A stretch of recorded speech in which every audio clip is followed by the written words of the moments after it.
most of his life, he's an Oxford Don, right?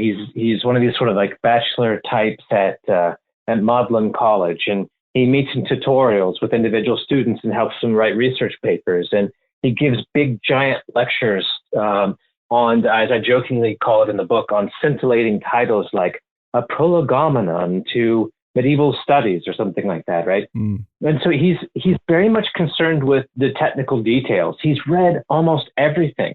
Wow. I mean, the claim, and I don't remember where it is that he read everything in this beautiful old reading room in the Oxford Bodleian Library called the Duke Humphreys Library.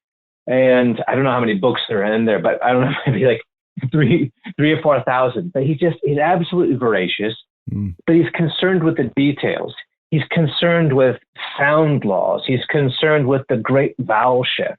He's concerned with linguistics. He's concerned with pre-modern medieval cosmology and what influences that has on psychology of the medieval era. And I think the other, extraordinary thing is that he has access to old books. I mean, really weird books like Roman de la Rose of Jean de Meun and Bernard Silvestris' Cosmographia and Alan of Lille's, De Plangtu Natura. He has access to these books, which we now have access to. They're in good modern editions. They're in good translations, facing page translations if you want them.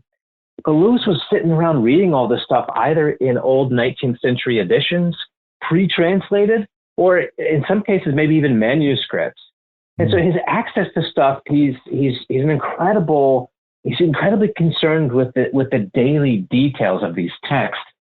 And I think you're right. That comes as a great concern. It's not a surprise. It's not a surprise to Lewis's early 20th century Oxford scholars. They know what they're in for. But I think for us in the contemporary Christian world, to know that Lewis spent so much time doing such what we would consider, obsession with minutia, that comes as a big shock to us. Yeah. And one of the claims of the book is that Lewis was successful as the writer we love, not despite his day job, but because of it. And I think that's the kind of, fun, provocative claim of the book.